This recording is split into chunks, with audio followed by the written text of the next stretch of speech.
నేను అడుగుతున్నా ఒక్క మాట రేవంత్ రెడ్డి గారు, మీకు ఆల్రెడీ కేసీఆర్ గారు కట్టించిన సీఎం క్యాంప్ ఆఫీస్ ఉన్నది, మీ ఉప ముఖ్యమంత్రి గారు ఇవాళ అక్కడ ఉంటున్నారు, మీరేమో రెండో ఇల్లు కడుతున్నారు. ఇవాళ ముఖ్యమంత్రి క్యాంప్ ఆఫీస్ పేరిట 200 కోట్ల రూపాయలతో మర్రి చెన్నారెడ్డి ఇన్స్టిట్యూట్ లో జూబ్లీ హిల్స్ మధ్యలో ఇవాళ ముఖ్యమంత్రి గారు విలాసవంతమైన 2 ఎకరాల ఇల్లు కడుతున్నాడు.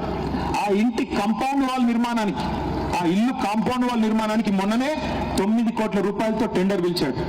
కాంపౌండ్ వాల్కే 9 కోట్లు అంటే ఇంటికి 200 కోట్లు అవుతుందా కాదా? కాంపౌండ్ వాల్కు 9 కోట్లు అంటే ఈయన కట్టుకునే కోటకి చుట్టూ కంచెలు కడుతున్నాడు.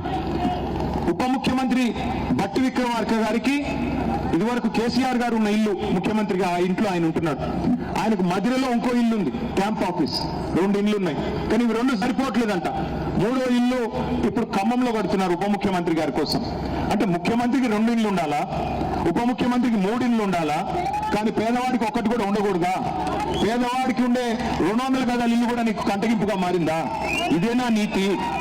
రేవంత్ రెడ్డి గారు, మేము 1,00,000 డబుల్ బెడ్రూమ్ ఇల్లు కట్టాం హైదరాబాద్ లో. నేను నిన్ను సవాల్ చేస్తున్నా, నేను రాజకీయ సన్యాసం తీసుకుంటా. హైదరాబాద్ లో ఒక్క ఇల్లు కట్టినట్టు చూపెట్టి ఈ రోజుకి నేను రాజకీయ సన్యాసం తీసుకుంటా. ఎన్ని వేల ఇల్లు కొల్లగొట్టావు, ఎంతమంది ఆస్తులు కొల్లగొట్టావు.